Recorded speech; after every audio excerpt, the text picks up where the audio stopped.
ये हमारी दुनिया है और यहीं पर संयुक्त राज्य अमेरिका है। दुनिया की सबसे ताकतवर सैन्य शक्ति और उनके पास ढेर सारे बम हैं और कभी कभी वे उन्हें पूरी दुनिया में भेजने से नहीं डरते। ये वो सारे देश हैं जिन पर अमेरिका ने दूसरे विश्व युद्ध के बाद से बमबारी की है। हमारी यात्रा का पहला पड़ाव कोरियाई प्रायद्वीप है। यह वर्ष 1950 है और साम्यवादी उत्तर और पूंजीवादी दक्षिण के बीच युद्ध भारी तबाही मचा रहा है। युद्ध के 3 वर्षों में अमेरिका ने उत्तर कोरिया पर कुल 635,000 टन बम गिराए।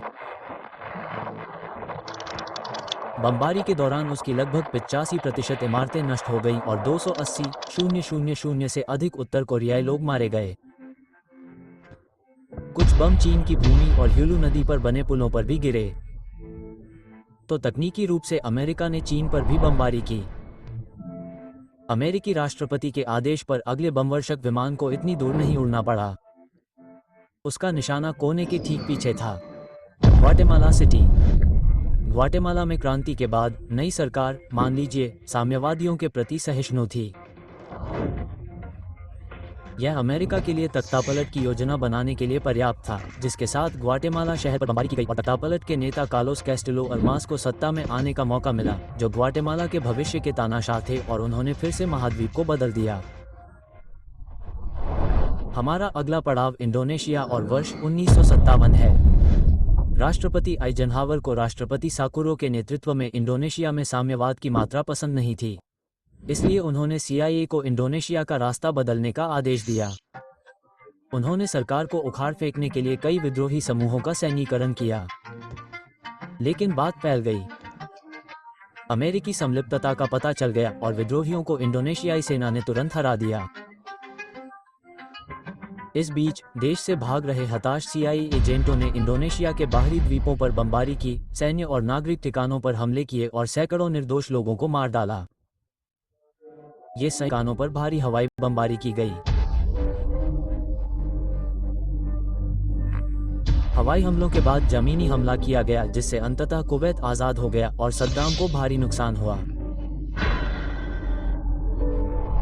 महाद्वीप बदलते हुए, ज्यादा दूर नहीं जाते हुए, हम सोमालिया के मोगादिशु पहुंचते हैं, एक ऐसा देश जो गृहयुद्ध से तबाह हो गया था, जिससे अधिकांश लोग भूख से मर रहे थे। इसलिए संयुक्त राष्ट्र ने हस्तक्षेप करने और एक मानवीय मिशन शुरू करने का फैसला किया। क्योंकि मिशन पर अक्सर आतंकवादी समूहों के हमले होते थे, इसलिए अमेरिका ने हस्तक्षेप करने और शांति कार्यकर्ताओं की रक्षा के लिए सैनिकों को भेजने का फैसला किया। जब हमले नहीं रुके, तो अमेरिकी और संयुक्त राष्ट्र के सैनिकों को विद्रोहियों के नेता मोहम्मद फराह इदित को पकड़ने का काम सौंपा गया। इस मिशन के दौरान उन्होंने इदित की सेना से जुड़े कई ठिकानों पर हमला किया और बमबारी की। उन्होंने अंततः कई उच्च पदस्थ ID सहयोगियों को पकड़ लिया, लेकिन मानव जीवन की भारी कीमत चुकानी पड़ी। कबीले के युद्ध में देश छोड़ने के तुरंत बाद इकाइयों को वापस ले लिया गया हुआ था। खाड़ी युद्ध के बाद के वर्षों में इराक में अमेरिका और ब्रिटेन के हवाई हमले सालाना आधार पर होते थे। सबसे बड़ी घटनाओं में से एक 1998 में हुई थी। 4 दिन तक चली बमबारी के बाद इराक संयुक्त राष्ट्र के निरीक्षकों के निर्देशों का पालन करने में विफल रहा था, जो सामूहिक विनाश के हथियारों की तलाश कर रहे थे, और इराक में कुछ जगहों पर जाने से बार बार मना कर दिया गया था। लेकिन यही अंत नहीं था। 2003 में दुनिया सद्दाम हुसैन के इराक से तंग आ चुकी थी। इसलिए अमेरिकी नेतृत्व वाले गठबंधन ने इराक पर हमला किया, जिसे ऑपरेशन इराकी फ्रीडम के नाम से जाना जाता है, जिसका घोषित लक्ष्य सद्दाम हुसैन को सत्ता से हटाना और इराक के सामूहिक विनाश के कथित हथियारों को नष्ट करना था। आक्रमण 20 मार्च 2003 को शुरू हुआ। इसमें व्यापक हवाई हमले और जमीनी अभियान शामिल थे, जो सफल रहे। 2011 में अमेरिकी सैनिकों को आधिकारिक तौर पर वापस बुला लिया गया। हालांकि संयुक्त राज्य अमेरिका 2014 में एक नए गठबंधन के प्रमुख के रूप में फिर से शामिल हो गया, और तब से इराक अभी भी अस्थिर बना हुआ है, जिससे आतंकवादी संगठनों के विकास के लिए जगह बन रही है। फरवरी 2024 में संयुक्त राज्य अमेरिका ने इराक और सीरिया में ईरान के रिवॉल्यूशनरी गार्ड और अन्य मिलिशिया से जुड़े 85 से अधिक ठिकानों पर हवाई हमले किए, जिन्हें संयुक्त राज्य अमेरिका आतंकवादी संगठन मानता है। अगर हम 2001 में वापस जाएं, तो सबसे बड़ा आतंकवादी खतरा अफगानिस्तान में था। ओसामा बिन लादेन के नेतृत्व वाले अल कायदा द्वारा किए गए 9/11 के हमलों के बाद संयुक्त राज्य अमेरिका ने अफगानिस्तान में तालिबान शासन, जिसने अल कायदा को पनाह दी थी, से बिन लादेन को सौंपने और आतंकवादी प्रशिक्षण शिविरों को हटाने की मांग की।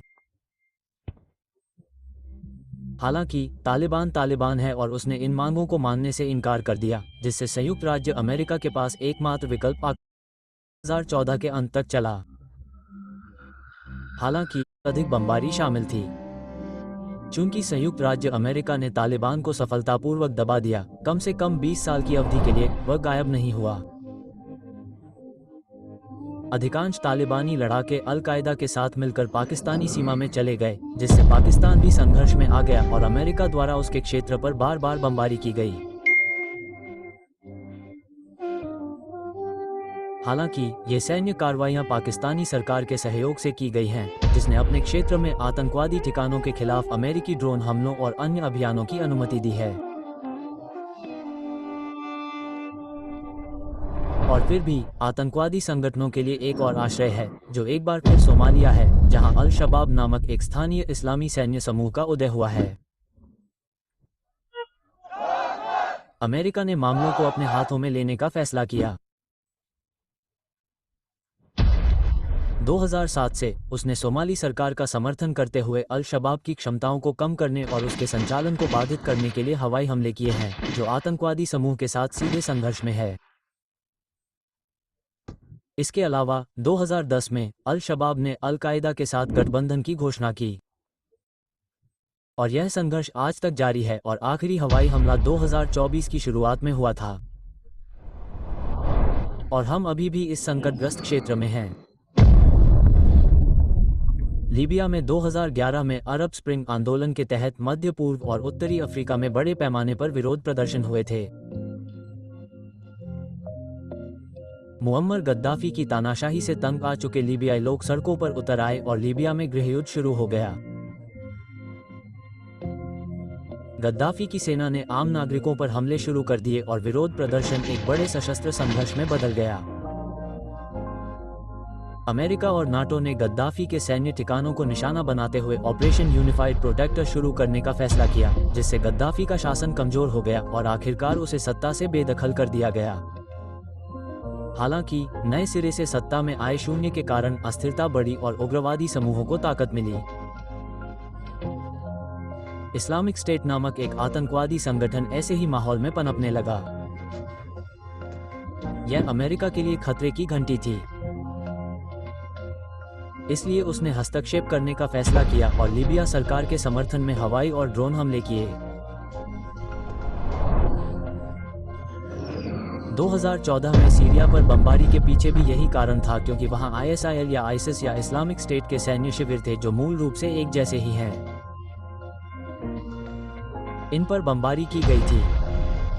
उसके बाद के वर्षों में इसी तरह के कई हवाई हमले हुए, केवल अमेरिका की ओर से ही नहीं बल्कि दुनिया की अन्य सैन्य शक्तियों की ओर से भी। आखिरी हमला इस साल की शुरुआत में इराक पर बमबारी का हिस्सा था, क्योंकि बमबारी के निशाने पर ईरान के रिवॉल्यूशनरी गार्ड्स के सैन्य शिविर थे जो दोनों देशों में मौजूद हैं। और आज हम एक ऐसी दुनिया में हैं जहां सैन्य शक्ति अभी भी मुख्य प्रेरक कारक है और ऐसा लगता है कि आने वाले वर्षों में भी ऐसा ही रहेगा। मुझे यकीन है कि मैंने सभी बमबारी को कवर नहीं किया है। हालांकि मेरा लक्ष्य सबसे महत्वपूर्ण बमबारी का उल्लेख उनके पीछे के कारणों के साथ करना था। अधिक जानने के लिए इस वीडियो को आगे देखें। देखने के लिए धन्यवाद।